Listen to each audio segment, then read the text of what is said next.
Skip the hellos, skip the pleasantries. We're diving straight in today to conduct a massive audit of human potential.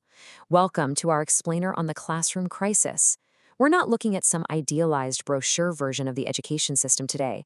No, we're looking at the stark, unforgiving reality, the brutal truth of what is actually happening in our classrooms. Just picture it for a second. Rows of perfectly aligned desks, dead silent faces. We've literally been conditioned to view this absolute obedience, as the ultimate hallmark of success. But I want you to really ask yourself, are we preparing students for exams or for life? What if that pin drop silence isn't the sound of focused learning? What if it's actually the sound of genuine curiosity being methodically extinguished? We absolutely have to challenge this deeply ingrained idea of what educational success looks like. Because here's the harsh reality of that so-called success. A string of A+, 99% across the board. We call this mastery, right? But it's a fragile illusion.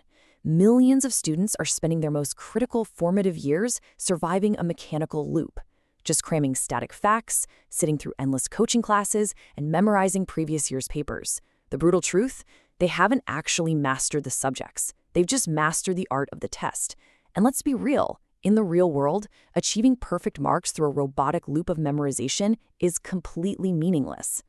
The education reformer Sonam Wangchuk hits the nail right on the head here. He points out that education should develop problem solvers, innovators, and responsible citizens, not just students who memorize information for tests. It makes perfect sense, doesn't it?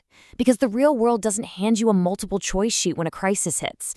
It demands problem solvers. It demands innovators. Reality absolutely does not care how well you can memorize data for a static exam. We have, quite frankly, entirely lost sight of what society actually needs from its youth. In the market, its verdict is incredibly unforgiving.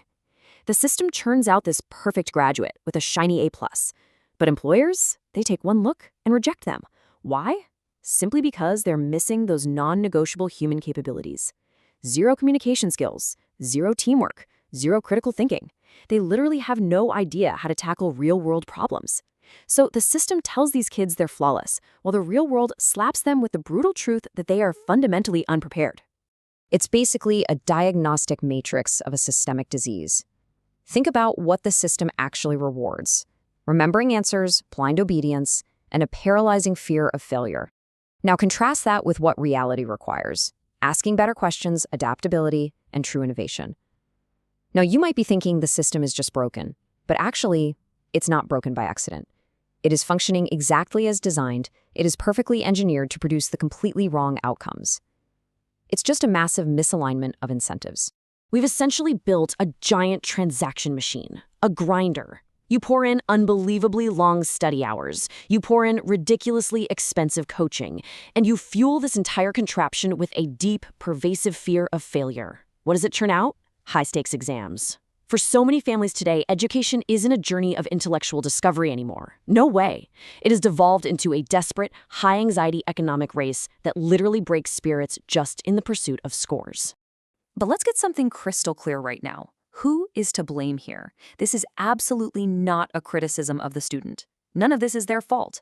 This is a direct challenge to the system itself. We have trapped our youth in a machine that explicitly values rote memory over true intellect. They're just doing exactly what they're told to do to survive, right? And they are being completely failed by the very structures that were supposed to elevate them. And let's go ahead and dismantle a massive myth while we're at it. The idea that throwing more money at a broken mold will somehow fix it. The data shows absolute government spending on education has steadily risen over time, so we're throwing cash at the problem.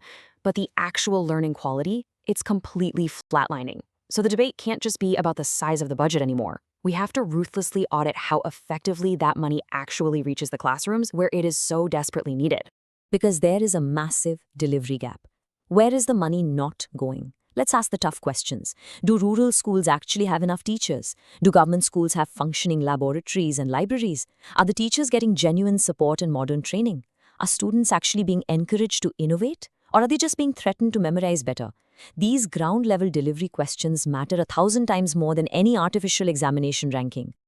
Which brings us to the sheer scale of the reform we actually need. Real reform isn't just some administrative game of swapping out one textbook for another. No, real reform is an immense, heavy lift. It's about changing the fundamental purpose of education itself. We literally have to tear down the old foundation to build something that actually works for the modern era. So here is the massive paradigm shift that needs to happen. The old system was totally obsessed with knowing the correct answer. It locked students into being compliant little test takers. But the new system, it has to be the key that unlocks inquiry. Education shouldn't just pump out students who know the correct answer, it must forge citizens who know how to ask the right questions. That single shift from static answers to dynamic inquiry is absolutely everything. So how do we actually build a truly strong system? Well, yes, we need physical buildings, sure. But the strongest global systems, they invest heavily in human infrastructure. They invest in teachers, they invest in research, creativity, and lifelong learning. Because if you only pour concrete for buildings but entirely neglect these human pillars, the entire structure is inevitably going to collapse under the weight of the future's demands. This is our new mandate. We absolutely must evolve from producing mere test takers to forging true thinkers, minds capable of critical analysis, not just robotic recall. We have to transition from churning out desperate job seekers to empowering builders who actually create opportunities. And we must stop rewarding memorizers who just preserve the past so we can cultivate innovators who will invent the future. Thinkers, builders, innovators. When all of these converge, you get the ultimate, non-negotiable output of a properly functioning education system, the citizen of tomorrow, a responsible problem solver. And listen, this isn't just a nice-to-have bonus. If our system is not producing this specific intersection of skills, it is flat-out failing. The bottom line here is stark. We have to stop investing only in marks and begin investing in minds. The future doesn't care about a perfect report card generated by a deeply flawed system. The future belongs exclusively to societies that choose to relentlessly invest in actual human potential. So, the ultimate question we're left with is this. Will we continue to blindly feed our youth into the jaws of this exam machine? Or will we finally step up, tear down the illusion, and let them actually prepare for life? The choice is entirely ours. But the consequences?